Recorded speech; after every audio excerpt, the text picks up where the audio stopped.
At the outset, I would like to thank Dr. Nagaraj Desai for giving this opportunity. Incidence of congenital heart disease at birth is 8 per 1000 live births. But this excludes the bicuspid aortic valve, which can be seen in nearly 2% of the population. Conditions with favorable natural history will survive to adulthood, whereas conditions with unfavorable natural history may survive with a corrective or a palliative procedures. The most frequently seen congenital heart disease in the adults are simple left to right shunt, the most common being atrial septal defect seen in up to 40% of the congenital heart disease. Small VSD, small PDAs also may be seen. Bicuspid aortic valve can be seen throughout life with one or the other complications. Other obstructive lesions like coarctation of aorta, pulmonary stenosis, pink fallows, mild Epstein's anomaly, and corrected transpositions can also present during adult life.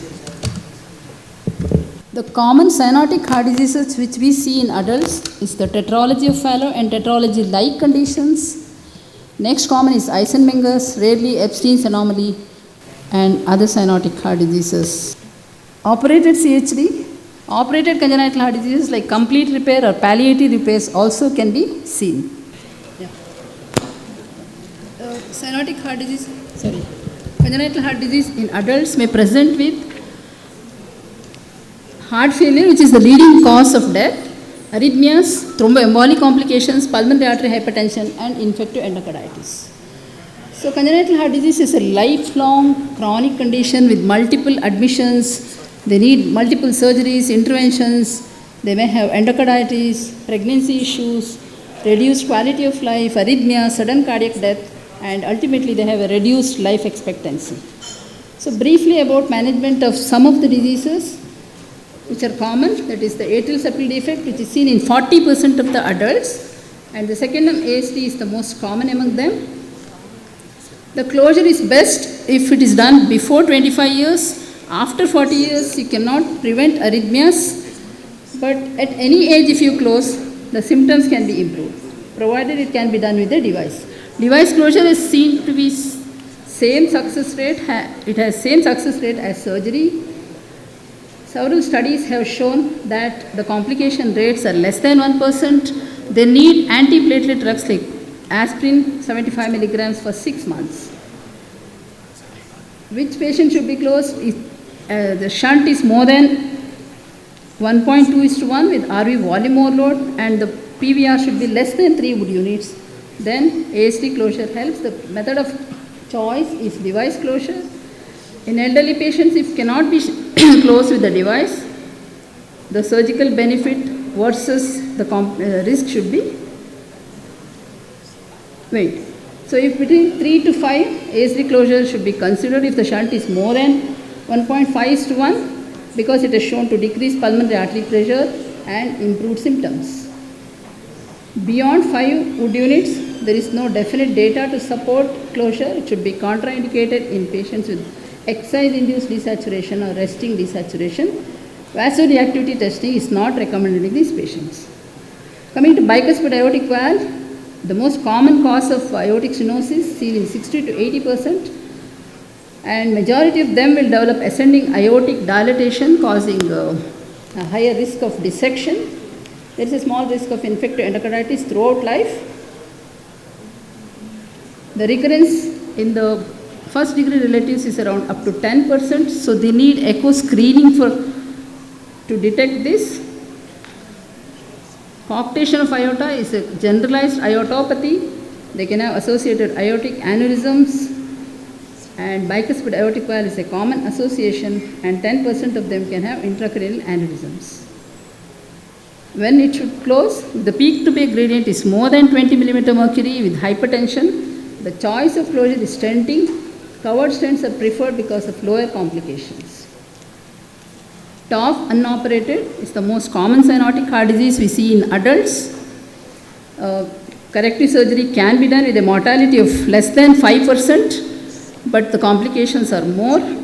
If high-risk patients are in unsuitable anatomy, a palliative balloon dilatation of the valve or RVOT stenting can be considered. Operated TOF, they have a long survival of 30 to 40 years.